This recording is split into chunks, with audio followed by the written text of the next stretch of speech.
అంతటిని కూడా వాళ్ళు రుద్దుతారన్నమాట. సుగంధ ద్రవ్యాలు పోస్తారు. మీరు ఒకసారి చూడాలి. అంటే క్రిస్టియన్ సాంప్రదాయం కూడా అదే.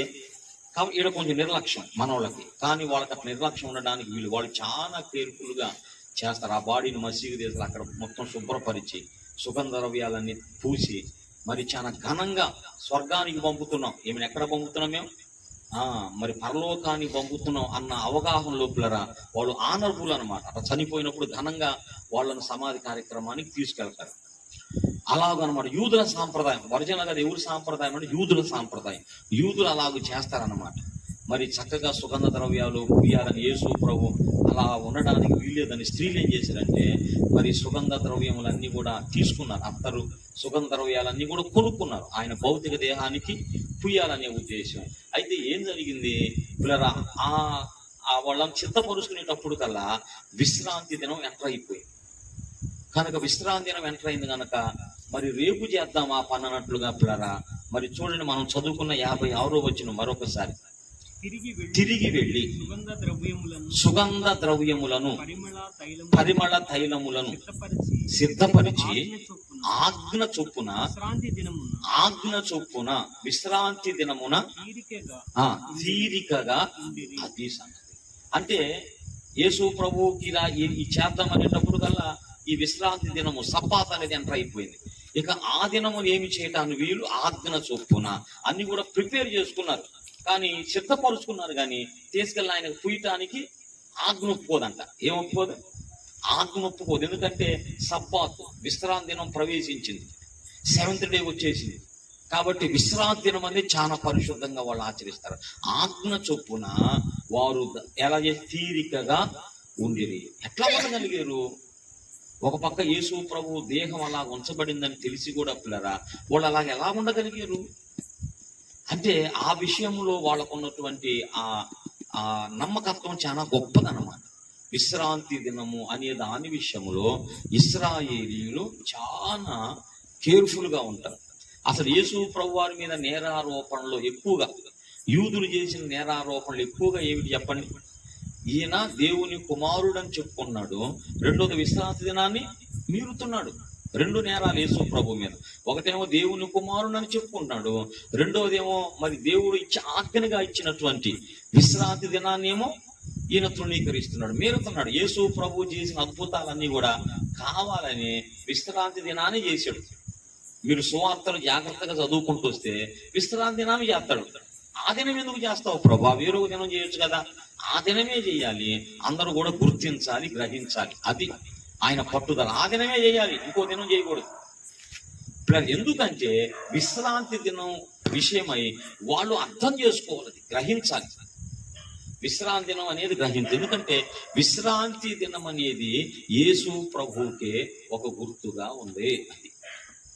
విశ్రాంతి దినమునకు మనుష్య కుమారుడు ప్రభువై ఉన్నాడు. వాళ్ళు అర్థం చేసుకోవాలి విశ్రాంతి దినం ఎందుకు వాళ్ళకి ఇచ్చాడు అనేది వాళ్ళకి బాగా గ్రహింపులోకి అది రావాలి.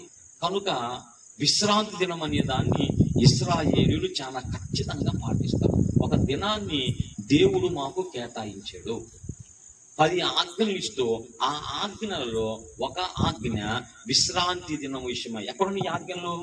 నిర్గమాకాండం 20లో కనుక మనం చూస్తే పిల్లరా ఇది 4వ ఆజ్ఞగా దేవుడు ఇచ్చినట్లుగా మనం గమనిస్తాం. చూద్దాం ఒకసారి. 20వ అధ్యాయమయ్యా, మొదటి నుంచి చదువుతావా అమ్మా?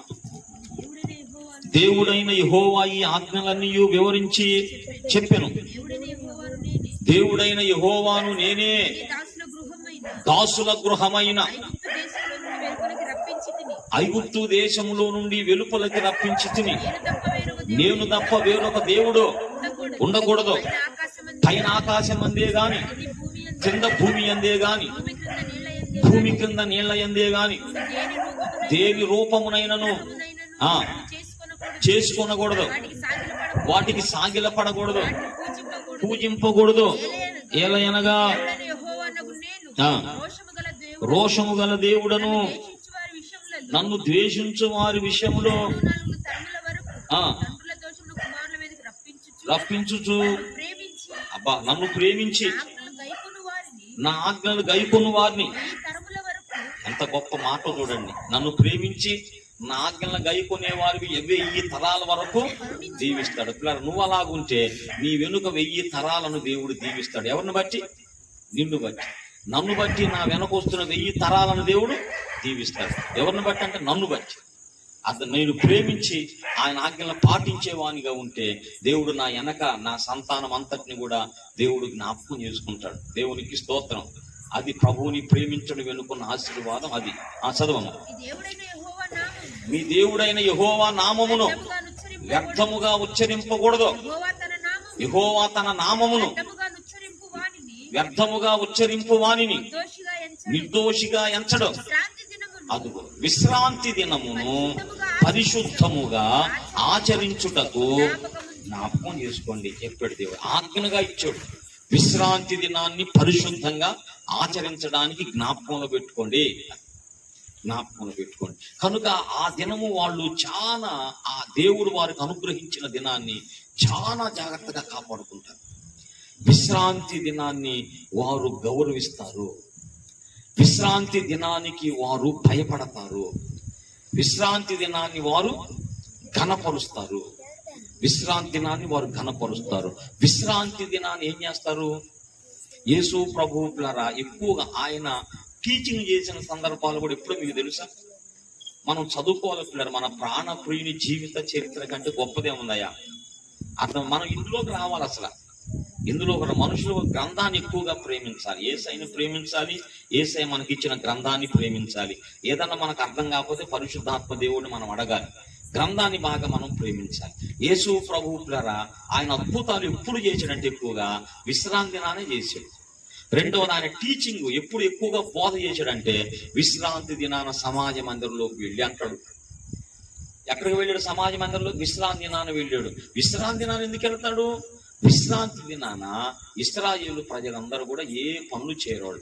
వాళ్ళందరూ కూడా శుభ్రంగా తయారైపోయి వాళ్ళు దేవుని ధర్మశాస్త్రాన్ని ధ్యానం చేసుకుంటారు. ఆ దినాన్ని సినగోగులని ఉంటాయి, వాళ్ళకి చిన్న చిన్న మందిరాలు అన్నమాట, ప్రాంతాలను బట్టి ఉంటాయి. అక్కడ చేరి వాళ్ళందరూ కూడా పిల్లరా దేవుని ధర్మశాస్త్రాన్ని చదువుకుంటారు, ధ్యానం చేసుకుంటారు. విశ్రాంతి దినాన్ని వాళ్ళు గౌరవిస్తారు. నెంబర్ 1. విశ్రాంతి దినాన్ని వాళ్ళు ఘనపరుస్తారు. నెంబర్ 2. విశ్రాంతి దినాన్ని పరిశుద్ధంగా ఆచరిస్తారు. అర్థం దేవుడు చెప్పినట్లుగా నేను చూశాను కదా నెట్లో, మీరు కూడా చూడొచ్చు. విశ్రాంతి దిన సబ్బాత్ డే ఇజ్రాయిల్ వర్క్స్ అది కొట్టు నెట్లో అన్ని వచ్చేసినాయి కదా. ఇప్పుడు మనకు అన్ని ఎంటర్ అయిపోతాయి. అంత నిర్మానుష్యం అమ్మా. అక్కడ కర్ఫ్యూ పెట్టినప్పుడు ఉంటాయి పరిస్థితులు, అట్టుంటాయి వాళ్ళ వీధులన్నీ. మళ్ళీ నెక్స్ట్ డే బిజీగా ఉంటాయి. అసలు బిజీగా ఉండేటువంటి మార్కెట్లు అవన్నీ కూడా ఇప్పటికి కూడా అంతే. వాళ్ళు శనివారం వచ్చిందంటే అసలు బాగుంటుంది అనమాట. ఎవరో ఉండడానికి వీల్లేదు. పరిశుద్ధంగా దాన్ని ఆచరిస్తారు. లెటర్ రాయకూడదంట, లెటర్ పోస్ట్ చేయకూడదంట. అర్థమై ఇంత డిస్టెన్స్ ఉంటుంది. విశ్రాంతి దినమున నడవదగినంత ప్రయాణం, అంతకంటే కూర్చుకోకూడదు. విశ్రాంతి దినాన మంట పెట్టకూడదు. అర్థమైన విశ్రాంతి దిన చెప్పారు 36 విషయాలు ఏముంటాయి. విశ్రాంతి దినాన ఇశ్రాయేలీయులు చేయకూడని పనులు వాళ్ళు చేయరు. అలా వాళ్ళు పరిశుద్ధంగా ఆ దినాన్ని ఆచరిస్తారు, గౌరవిస్తారు, ఘనపరుస్తారు, పరిశుద్ధంగా ఆచరిస్తారు. ఆ దినానికి వాళ్ళు భయపడతారు. విశ్రాంతి దినం ఏదన్నా చేయాలంటే వాళ్ళకు భయం. ఇక్కడ పిల్లరా ఒక పక్కన బాడీ పెట్టుకొని వీళ్ళు ఎలా ఉండగలిగారు? ఆల్రెడీ వస్తువులు కూడా కొనుక్కున్నారు ప్రభువుకి పూయమని. ఎందుకు పోయి వెళ్ళలేకపోయారు? రేపు కల్లా బాడీ ఏమైందో కదా, ఇప్పుడే పోయి పూయొచ్చుగా. మీరు ఎందుకు కొనుక్కున్నారు? కొనుక్కున్నారు కానీ వెళ్ళి ఆ భౌతిక దేహానికి పూయటానికి వాళ్ళు ఇష్టపడలా. ఎందుకంటే ఈ లోపుగా విశ్రాంతిని వడ్డు వచ్చిందంట. విశ్రాంతిని ఆజ్ఞ చొప్పున అన్నాడు కదా. ఆజ్ఞ చొప్పున విశ్రాంతిని ఎలాగున్నా తీరికగా. ఏందమ్మా తీరిక ఉన్నావేంటి? ఏం పనులు ఉండటానికి చాలా ఉన్నాయ్యా, కానీ ఇది ఆజ్ఞ. దేవుడు ఈ దినాన్ని ఇలాగే ఉండమన్నాడు కనుక దానికి భయపడతారు, దాన్ని గౌరవిస్తారు. పిల్లరా ఆ దినాన దేవుని వాక్యాన్ని వాళ్ళు ధ్యానం చేసుకుంటారు. కనుక దేవుడు పిల్లరా వాళ్ళకి ఇచ్చినటువంటి దినాన్ని అంత పరిశుద్ధంగా వాళ్ళు ఆచరిస్తారు. ఇందులో పరిశుద్ధాత్మ దేవుడు మనకు చెప్పే తలంపు ఏంటంటే, మనకిచ్చే ఆలోచన దేవుని పిల్లలు మనమందరం ఆయన రక్తంలో కడగబడిన వాళ్ళు, మనం నూతన నిబంధన ఇశ్రాయేలీయులం. మనకు మరొక దినాన్ని ఇచ్చాడు దేవుడు. ఇశ్రాయేలీయులకు శనివారం ఇచ్చినట్లుగా మరి క్రైస్తవులకు, దేవుని పిల్లలకు ఏ దినం ఇచ్చాడు? ఆదివారాన్ని ఇచ్చాడు కదా. అర్థమైందా? ఇశ్రాయేలీయులు శనివార విషయమై వాళ్లకున్న భయభక్తుల కంటే ఆదివార విషయమై దేవుని పిల్లలకు డబల్ ఉండాలని చెబుతాను నేను. అది ఇందులో పరిశుద్ధాత్మ దేవుడు మనకిచ్చే ఆలోచన, మనకిచ్చే తలంపు ఏంటంటే, శరీర సంబంధమైన ఇశ్రాయేలీయులు వాళ్ళకి ఇచ్చిన విశ్రాంతి దిన విషయమై అంత పట్టుదల కలిగి ఉన్నారు కదా. మరి కొత్త నిబంధన విశ్వాసులమైన మనము దేవుడు మనకిచ్చిన ఆ పునరుద్ధాన దినాన్ని కదా, యేసు ప్రభు, నాకు భలే ఇష్టం పునరుద్ధాన దినం అంటే. ఎందుకంటే యేసు ప్రభు అన్నిటినీ జయించి నిలబడిన దినం అది ఆదివారం అంటే. అంటే జయించేనని, అన్నిటినీ జయించేనని మనకు చూపించుకున్న దినం అది. కాబట్టి విశ్రాంతి దినం ఏం చేయాలి? మనం వెళ్ళి ఆ విజయాన్ని మనం స్వతంత్రించుకోవాలి. ఆ విజయాన్ని మనం సొంతం చేసుకోవాలి. మళ్ళా వారం అంతటి కూడా పిల్లరా ఆయన ఆరాధించి ఆ విజయాన్ని మనము స్వతంత్రించుకోవాలి. ఇశ్రాయేలీయులు సబ్బాతు విషయమై, శనివారం విషయమై ఎట్లా ఉంటారు చెప్పండి? చాలా పట్టుదల కలిగి ఉంటారు. అంటే కొంతమంది మీరిన వాళ్ళు ఎవరు ఉంటారు. అయితే నెహెమ్యా గ్రంథంలో కూడా నెహెమ్యా విశ్రాంతి దినాన్ని ఆచరించకపోవడాన్ని బట్టి వాళ్ళ మీద కోపడ్డాడు. తర్వాత విశ్రాంతి దినముని పిల్లర కొంతమంది వ్యాపారస్తులు వచ్చి ఆ గోడ కింద చేపలు అవి అమ్మటానికి కూర్చున్నారంట. అప్పుడు నిఘా పెట్టాడు అనమాట. మీరు విశ్రాంతి దినం ఎక్కడికి ముందుకు వస్తున్నారు? ఈ దినం ఎందుకు అమ్ముతున్నారు? మీ ఇక్కడ అమ్మే వాళ్ళని కూడా తరిమేస్తాడు. అంటే ఒక్కొక్క గ్రంథంలో నుంచి అనేక విషయాలు దేవుడు మనకు నేర్పిస్తాడు. దేవుని వాక్యాన్ని, బైబిల్ గ్రంథాన్ని దేవుని వాక్యంగా మనం భావించి కళ్ళకద్దుకొని, ముద్దు పెట్టుకొని, ప్రార్థన చేసుకొని దాన్ని ఓపెన్ చేయాలి. అర్థమైంది? దేవుని వాక్యం ఏం చేయాలి? మనం కళ్ళకద్దుకొని, ముద్దు పెట్టుకొని, అప్పుడు ఓపెన్ చేసి మనం చదివినప్పుడు దేవుడు అందులోంచి మనతో మాట్లాడతాడు. దేవుడు ఇచ్చినటువంటి ఘనమైన బహుమానం అది బైబిల్ గ్రంథం. ఈ గ్రంథం మీద ముడిపడి ఉంటే ఈ సమస్యలన్నీ ఎందుకమ్మా?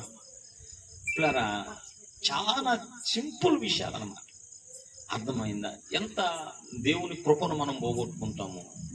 అదే ఇంత పంతాలేంది, ఇంత పట్టింపులేంది, ఈ విభేదాలేంది, భేదాలేంది నాకు అర్థం కాదు.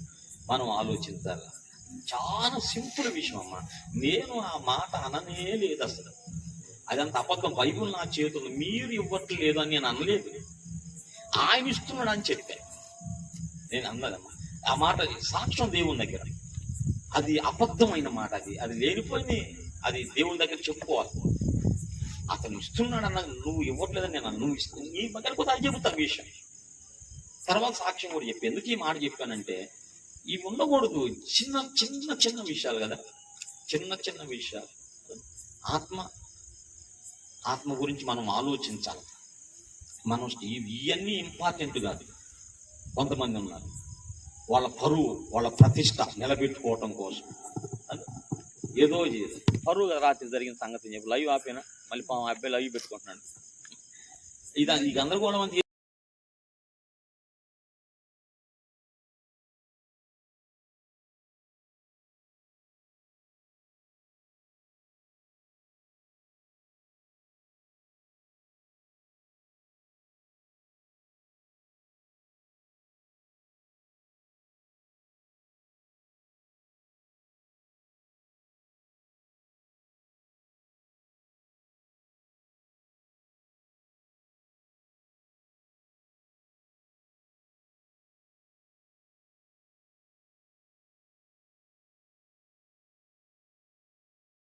నన్ను అధిక గౌరవిస్తేవరన్నా అర్థమైంది. అధిగా నన్ను గౌరవించాలని చూస్తే నాకు కోపం వచ్చింది.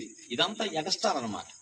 నన్ను ఒక సేవకునిగా బ్రతకనండి, ఆయన పాదాల దగ్గర బ్రతకనండి. దేవుని పని జరిగించడం ముఖ్యం మనకు. ఈ గౌరవ ఘనతలు మనకు అవసరమే లేదు. యేసయ్య హెచ్చించబడాలి, మనందరి ద్వారా ప్రభునామం హెచ్చించబడాలి. గౌరవం ఏంది, మర్యాద ఏంది? అమ్మ వాళ్ళు నాకు సరిగ్గా రెస్పెక్ట్ ఇవ్వలేదే, వాళ్ళు నాకు సరిగ్గా చేయలేదే, సరిగ్గా చూడలేదే, నాకు కుర్చీ వేయలేదే, నన్ను సరైన సీట్ నాకు ఇవ్వలేదే. ఇవన్నీ ఎందుకు బాబు? మనందరి ద్వారా ప్రభునామం ఘనపరచబడాలి. దాన్ని మనం చూసుకోవాలి. ఈ విషయాల్లో ఇంత పట్టుదల ఉంది. మరి దేవుని విషయంలో ఉన్న పట్టుదల ఏంటి? ఇంత దేవుని పని కొరకు ఇంత నడుంగట్టి మనం అందరం చేస్తున్నాం. ఈ విషయంలో మీకున్నదే. అయినా కూడా అన్నిటికీ సరే బాబు, కానీ మీరు మంచిగా ఉండడం కోసం, మీరు ప్రేమ కలిగి ఉండడం, మీరు ఐక్యతగా ఉన్న కోసం, దాని కొరకు నేను ఏదైనా చేస్తాను. దేవునికే మహిమ కలుగు. ఎందుకొరకు చెబుతున్నంటే పిల్లరా, దేవుని విషయమై ఏది ఇశ్రాయేలుకు విశ్రాంతి దిన విషయమై ఉన్నటువంటి ఆ పంతం మనకు దేవుని పట్ల ఉన్నదా అనేది మనం చూసుకోవాలి. దేవుడు మనకు పునరుద్ధాన దినాన్ని ఆదివారం దినం ఇచ్చాడు కదా. ఈ దిన విషయమై నీకున్నటువంటి మరి పట్టుదల ఏది, నీకున్నటువంటి ఆ కమిట్మెంట్ ఏది, నీకున్న తీర్మానం ఏది? కొన్ని వారాలు ప్రభు బలకు దూరం అవుతాయి. కొన్ని వారాలు ప్రభు బలకు ఎట్లా? అయ్యో, నీకు ఆ విషయమై నీకు బాధ లేదా? ఈ పరువు కోసమని, ప్రతిష్ఠ కోసమని బాధ ఉంది, కానీ ప్రభు బల పోతుందని ఆ బాధ లేదా? సండే పోతుందని ఆ బాధ లేదా? ఇలా ఆలోచించ. ఇంకొకటి ఏంటంటే దేవుని వాక్యం అర్థం కావాలి. దేవుని వాక్యం మనం అర్థం. విశ్రాంతి దినం ఏం చేయాలి? ఆదివారం వాళ్ళు గౌరవించినట్లుగా, శనివారాన్ని వాళ్ళు గౌరవించినట్లుగా ఆదివార విషయమై అంతకంటే ఎక్కువ పట్టింపు మనకు ఉండాలి. అది నేను చెప్పాలనుకున్న విషయం. ఏంటంటే పరిశుద్ధాత్మ దేవుడు నోట ఉంచిన మాట ఏంటంటే, విశ్రాంతి దిన విషయమై ఆ ఇశ్రాయేలుకు ఉన్నటువంటి ఆ పట్టుదల ఆదివారం విషయమై నేటి దేవుని సమాజానికి ఉందా? నేటి దేవుని సమాజానికి ఉందా? మొన్న మీరు దాన్ని అదే నాకు ఎప్పటికీ జ్ఞాపకం, నేను ఎప్పుడు జ్ఞాపకం చేస్తా ఉంటాను పిల్లరా. నా జీవిత కాలం, నేను రక్షణ పొందినాక నా జీవిత కాలంలో నేను పోగొట్టుకున్నది ఒక్క ఆదివారమే. ఒకే ఒక్క ఆదివారం. ఇది ఎప్పటికీ సాక్ష్యమేనయ్యా, ఎప్పటికీ సాక్ష్యం. ఒక్క ఆదివారమే. వీళ్ళందరూ నన్ను బాగా ఒత్తిడి చేసి, నువ్వు లేకపోతే మనం గెలవలేము, నాకు చేతాను ఏమి లేదు క్రికెట్, నువ్వు ఉండాల్సిందని చెప్పి నన్ను ఒత్తిడి చేసి ఆదివారం ఆరాధన కొట్టి క్రికెట్కి పోయానమ్మా. క్రికెట్కి అక్కడ ఓడిపోయాం, గెలిచిందేమి లేదు. ఎగ్గొట్టిపోతే గెలుస్తారా? అక్కడ పోయి ఓడిపోయాం. అప్పటికిప్పుడు కూడా నాకు అది జ్ఞాపకమే. దేవుని దినాన్ని పోగొట్టుకున్నాను. ఇక అది మొదలుకొని నాకు ఎప్పుడూ తెలియదు నేను ఆదివారాన్ని నేను మిస్ అయినట్టుగా నా చరిత్రలో. కనుక నేను మీకు కూడా చెప్పేది అంటే, ఆ దిన విషయమై ఇశ్రాయేలుకి ఎలాంటి పట్టుదల ఉందో పిల్లరా, ఆదివారం దిన విషయం మనకు కూడా అలాంటి పట్టుదల ఉండాలి. ఆమె ఏం చేసిందంట? ఆజ్ఞ చొప్పున తీరికగా ఉంది. అటుపక్క బాడీ ఉంది, అర్థమైంది, తీసుకెళ్ళి ఆ గుహలో పెట్టారు అంతే, ఏమి చేయలా. శత్రువులు కదా మరి. యేసు ప్రభు భౌతిక దేహాన్ని, ఆయన ఆత్మేమో వేరే స్థలంలో, భౌతిక దేహం మాత్రం అక్కడ సిలువేయబడి గాయాలు పొంది. చూసారా గాయాలు పొందిన బాడీ ఎట్లుండిద్ది? కొన్ని గంటలు గడిస్తే ఒక విధమైన స్మెల్ వచ్చిందన్న. యేసు ప్రభువుకు నిలువెల్లా గాయాలు కదా, గాయం లేని స్థలం లేదని బైబిల్ చెప్పింది. పిల్లారా, మరి ఎట్లా ఉండిద్ది ఆ బాడీ? అలా ఉన్నా సరే వీళ్ళు మాత్రం దేవుని ఆజ్ఞను పాటించడానికే గట్టి తీర్మానం చేసుకున్నారు. వస్తువులన్నీ కొనుక్కో పెట్టుకున్నారు. మరి వస్తువులని వీళ్ళ దగ్గరే ఉంది, కానీ వెళ్ళటానికి వీళ్ళ మనసు ఎందుకంట? విశ్రాంతి దినం వచ్చింది, ఇప్పుడు వెళ్ళకూడదు. ఇది విశ్రాంతి దినం మీరితే ధర్మశాస్త్రాన్ని మనం మీరినట్టని అట్లా వాళ్ళు అంత పట్టుదలగా ఉన్నారు. బైబిల్ అంతా మీరు చదువుకుంటే అదే విశ్రాంతిని అంటే తప్పే కాదా. విశ్రాంతి దినాన్ని యేసు ప్రభు తొలగించాడు, మార్చాడు. అరే, నిజమైన విశ్రాంతి నన్ను నమ్ముకోండి. ఇప్పుడు నాలోకి వస్తే మీరు విశ్రాంతిలోకి వచ్చినట్లే. నన్ను మీకు చూపించడానికే ఆ దినం ఉంది బైబిల్లో. కాబట్టి ఇప్పుడు మనకి ఏ దినం అంటే ఆదివారం. ఇప్పుడు ఇశ్రాయేలుకి ఇప్పుడు కూడా శనివారం. వాళ్ళ మనోనేత్రాలు తెరవబడితే ఆదివారంలోకి వస్తారు. మనోనేత్రాలు తెరవబడినంత వరకు వాళ్ళు శనివారంలోనే ఉంటారు. ఎవరి మనోనేత్రాలు తెరవబడియో వాళ్ళు ఆదివారంలోకి వస్తారు. ఇప్పుడు మన మనోనేత్రాలు తెరవబడియా, మూయబడియా? యేసయ్య రక్తంతో తెరవబడి కాబట్టి మనం ఇప్పుడు ఆదివారంలోకి వచ్చాం. కాబట్టి ఆదివారం అనేది ప్రభు దినం. అది ఆదివారం అనేది ఏ దినం? ప్రభు దినం అన్నాడు, పునరుద్ధానపు దినం అన్నాడు. కాబట్టి ఆదివారము ప్రభు ఆయన కొరకు కేటాయించుకోవాలి. ఇది ప్రభువుకు సంబంధించిన దినం. ఇది వేరే పని చేయడానికి వీలు లేదు. దేవుణ్ణి ఆరాధించే దినం, దేవుని వాక్యాన్ని ధ్యానించుకునే దినం. ఆదిమ సంఘం ఏదైతే చేసిందో అది మనం చెయ్యాలి. ఆదివారం ఏం చెయ్యాలి అదొక అంశం ఎప్పుడని చెబుతా. ఆదివారం ఏం చెయ్యాలి అంటే, ఆదిమ సంఘం ఏం చేసిందో మనం కూడా అదే చేయాలి. వాళ్ళు చేసిన దానికి వేరుగా ఉంటే నువ్వు ఆదివారం ఎట్లా ఆచరిస్తున్నట్టు? అది కూడా వాంగే కదా. ఆదివారం అపోస్తలు ఏం చేశారో మనం కూడా అది చేస్తే అప్పుడు వాళ్ళ బోధలో మనం ఉన్నట్లు లెక్క. వాళ్ళు ఒకటి చేసారో నువ్వు ఒకటి చేస్తుంటవి. దానికి అవకాశమే లేకుండా పోయా. అర్థమైందా? ఆదివారం ఏం చేయాలంటే, కృతజ్ఞత అర్పణలు ఎవరి దగ్గర ఉన్నాయి తీసుకురండి. మొక్కుబళ్ళు ఎవరి దగ్గర ఉన్నాయి తీసుకురండి. సంఘ కానుకలన్నీ తర్వాత మొదల అర్థమైన 4 రకాలైన కానుకలన్నీ పోగు చేసుకోవడానికి ఉంది. ఏమో మొక్కుబడి కానుకలు తీసుకురండి, కృతజ్ఞత కానుకలను తీసుకురండి. వాళ్ళు తెచ్చేవాళ్ళు ఎటు తెస్తారు బాబు. అర్థం కృతజ్ఞత నిండిన హృదయం ఎప్పుడైనా ఇవ్వడానికి ఇష్టపడింది. హృదయం కృతజ్ఞతతో నింటే ఆగితే ఆగదు. ఏదో ప్రభు కృతజ్ఞత నిన్న హృదయం ఎప్పుడు ప్రభువుకి ఇవ్వటానికి ఇష్టపడింది. అర్థమైందా? ఏమిస్తే నా ప్రభు రుణాన్ని తీర్చుకుంటాను, ఏం చేస్తే నా ప్రభు రుణాన్ని తీర్చుకుంటాను అట్లా ఆలోచించింది. అర్థమైంది? ఇన్కమింగ్ అవుట్ గోయింగ్ అని ఉందమ్మా. ఒక పాస్ గారు ఉన్నాడు, ఏమంటే పలానా చోటకు పోదామంటే ఇన్కమింగ్ అవుట్ గోయింగ్ అంటాడు. మీకు అర్థం ఇంగ్లీష్? Incoming out going. అక్కడికి వెళ్తే ఇన్కమింగ్ అవుట్ గోయింగ్ అంటే దానికి తీసుకునేదా ఇచ్చేదా? లేదండి అవుట్ గోయింగ్ అన్నావు అనుకో, నువ్వు పోలే అంటాడు, నువ్వు పోయి చూసుకున్నా అంటాడు. నేను ఒకటి చెప్పే వాళ్ళకి ఏంటంటే, సేవకులకు చెప్పే సాక్ష్యం, సేవకులు చెప్పేదంటే ఇన్కమింగ్ కాదు అవుట్ గోయింగ్ కోసం నన్ను పిలవండి. ఫలానా చోటకు పోయి ఒక మంచి పని చేసి వద్దాం, వస్తావా? దానికోసం పిలవండి. ఫలానా చోటకు పోదాం, వాళ్ళు ఇక్కడ ఇస్తారు, ఫలానా చోటకు పోదాం, వాళ్ళు అలా ఇస్తారు, వీళ్ళు ఇస్తారు. అట్లా చోట నన్ను పిలవద్దు. దేవుడు ఇచ్చేది ఇంటికి ఇస్తున్నాడు, ఈ కడుపుకి ఇస్తున్నాడు, చాలు ఇంకేం చేసుకుంటాం? తింటాను తిండి ఇస్తున్నాడు, కట్టుకోవటానికి బట్టలు ఇస్తున్నాడు, అద్దె ఇల్లు, సొంత ఇల్లు, ఏదో ఒక ఇల్లు ఉన్నది. ఇంకా దేనికోసం అయ్యా ప్రయాస? అదో పిల్లరా ఆశలు, ఆశ. అదో అవుట్ గోయింగ్ కాదు, అవుట్ గోయింగ్ అయితే నన్ను పిలవండి, ఇన్కమింగ్ అయితే నన్ను పిలవద్దు. అర్థమైంది? అంటే ఫలానా చోట ఇక అవన్నీ ఖర్చు అయిపోయినాయి. ఇక వాళ్ళకి కన్ఫామ్ అయిపోయింది, రాడు రాడు రాడు, వాళ్ళకి అర్థమైపోయింది. అర్థం ఎందుకు వెళ్తారు ఏందో నాకు బాగా తెలుసు కాబట్టి నేను వాళ్ళకి తెలుసు, రానని కూడా వాళ్ళకి తెలుసు. ఎందుకొరకు చెబుతానంటే ఆదివారం ఎందుకుంది? ఆదివారం ఎందుకుందంటే ఎందుకుందో కూడా బైబిల్ చెప్పింది. మీరు కూడుకుని ఆదివారం, ఆదివారం అనే మాట ఎన్నిసార్లు ఉన్నాయి బైబిల్?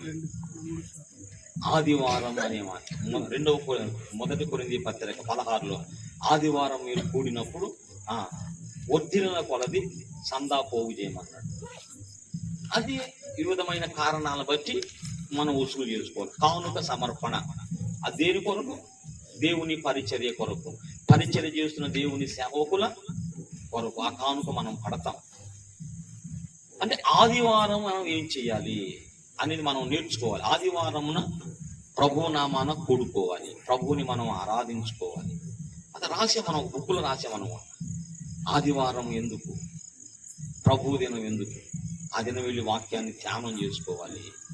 దేవుడు చేసిన మేలు ఉంటే మనం అక్కడ చెప్పుకోవాలి, సాక్ష్యం చెప్పుకోవాలి. ఏదైనా కార్యక్రమాలు ఉంటే వాటి కొరకు మనం ప్రకటన చేసుకోవాలి. మెయిన్ ఏంటంటే వాక్యము ప్రభు వల్ల. సందాన్ని కూడా ఉంది ఆదివారం. ఆ మాట కూడా లేఖనం కదా, లేఖనాన్ని పక్కన పెట్టకూడదు. ఆదివారం అనేది నాకు తెలిసినంత వరకు 3 కార్యక్రమాల కొరకు, 4 కార్యక్రమాల కొరకు కూడా అపోస్తులందరూ కూడా కూడుకొని ప్రభువు చేసిన కార్యాలు వాళ్ళు చెప్పుకున్నారంట. అపోస్తుల కార్యాలు 15 ప్రభు వారి జీవితంలో జరిగించిన అంటే సాక్ష్యము. ఆదివారం ఏం వినపడాలి? సాక్ష్యం ఏదన్నా వినపడాలి, దేవుడు చేసిన మేలు. ఆదివారం ఏం జరగాలి? దేవుని పని కొరకు కొంత మనం పోగు చేసుకోవాలి. ఆదివారం ఏం చేయాలి? ప్రభు పరిశుద్ధమైన పళ్ళలో మనం పాలు పొందాలి. ఆదివారం ఏం చేయాలి? మనం దేవుని స్తుతించాలి. ఆదివారం ఏం చేయాలి? లేఖనాలను మనం ధ్యానం చేసుకోవాలి, లేఖనాలను మనం ధ్యానం చేసుకోవాలి. కనుక ఇశ్రాయేలీలు శనివారం విషయమై ఉన్న పట్టుదల దేవుని పిల్లలమైన మనకుందా? మనకుందా?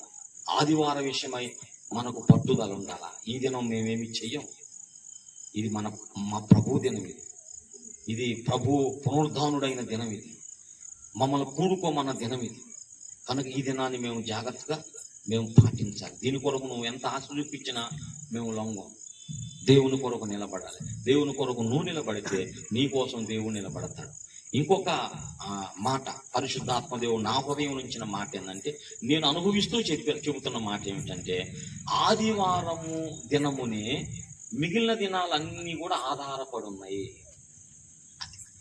ఈ దినము మీదనే మిగిలిన 6 దినాలు ఆధారపడి ఉన్నాయా? ఈ దినము దేవుని కొరకు నువ్వు గడిపితే మిగిలిన 6 దినాలు కూడా దేవుని సన్నిధి, దేవుని తోడు, దేవుని సహాయం నీకు అందిద్ది. ఈ దినం మిస్ అయితే మిగిలిన దినాలన్నీ కూడా ఏది అందదు పో, నీకు ఏది అందదు పో. ఆదివారం పోయి నిండు అంటే ఆదివారం వారం అంతటి మీద కృప ఎప్పుడు ఇచ్చింది? ఏ దినం ఇచ్చింది మనకి? ఆదివారం ఇచ్చింది. ఈ దినమును మనం దేవుని సందులో గడిపితే వారం అంతటికి సరిపోయిన కృప నీకు అందింది. ఆదివారం ప్రభు సన్నిధిలో గడిపితే వారం అంతా సరిపడినటువంటి దేవుని దీవెన నీకు కలిగింది. దేవుని దీవెన కలిగింది. ఇలారా దేవుడు అలా దీవిస్తాడనమాట. అది తరిగిపోదు దీవెన. కనుక ఆ దినాన్ని మనము ఇశ్రాయేలీయులు గౌరవించారు, ఆ దినాన్ని ఘనపరిచారు, ఆ దినాన్ని పరిశుద్ధంగా వాళ్ళు ఆచరించారు, ఆ దినానికి వాళ్ళు భయపడ్డారు, ఆ దినాన దేవుణ్ణి ఆరాధించి లేఖనాలు వాళ్ళు ధ్యానం చేసుకున్నారు. కనుక మనం అంతకంటే ఎక్కువగా ఆదివారాన్ని మనం గౌరవించాలి, అంతకంటే ఎక్కువగా ఆదివారాన్ని ఘనపరచాలి, అంతకంటే ఎక్కువగా ఆదివారం విషయమై మనం భయం కలిగి ఉండాలి, అంతకంటే ఎక్కువగా ఆదివారం దినాన దేవునితో గడుపుకోవాలి. ఇది దేవునితో గడిపే దినం. మిగిలిన దినం నా కుటుంబంతో, సంఘంతో, సమాజంతో గడిపే దినం. మిగిలిన దినాలు అవి లోక సంబంధం. ఆదివారం అనేది దేవునికి నాకు సంబంధించిన దినం. అది ప్రభు దినం. ఆ దినం దేవుని సందులో ఉండాలి. కనుక పిల్లరా ముగిస్తూ ఉన్నాను. ఇశ్రాయేలు ప్రజలు ఆదివారం శనివారం విషయమై వాళ్ళకున్న పట్టుదల పంతం కంటే కూడా మనం ఎక్కువైనటువంటి మరి పట్టుదల ఈ విషయమై మనం కలిగి ఉందాం. ఎందుకు ఇలా అంటున్నాడు దేవుడు అంటే మన కోసమే. అది ఎందుకంటే ఈ దిన విషయమై మీరు ఇలా ఉండమని చెబుతున్నాడు? మన కోసం, మన ఆశీర్వాదం కోసం, మన దీవెన కోసం, మిగిలిన దినాలన్నీ క్షేమం కోసం. కనుక పిల్లల ఆదివారాన్ని ఘనంగా మనం గౌరవిద్దాం, మనం ఆరాధిద్దాం, ప్రభు అందు ఆనందించి దేవుని ఆశీర్వాదాలు పొందుకుందాం. ఈ విషయం తెలియని వాళ్లకు మనం తెలియజేద్దాం. దేవుడి వాక్యము మనందరి కొరకు దీవించును గాక, మన హృదయాల్లో ఫలింపజేయును గాక.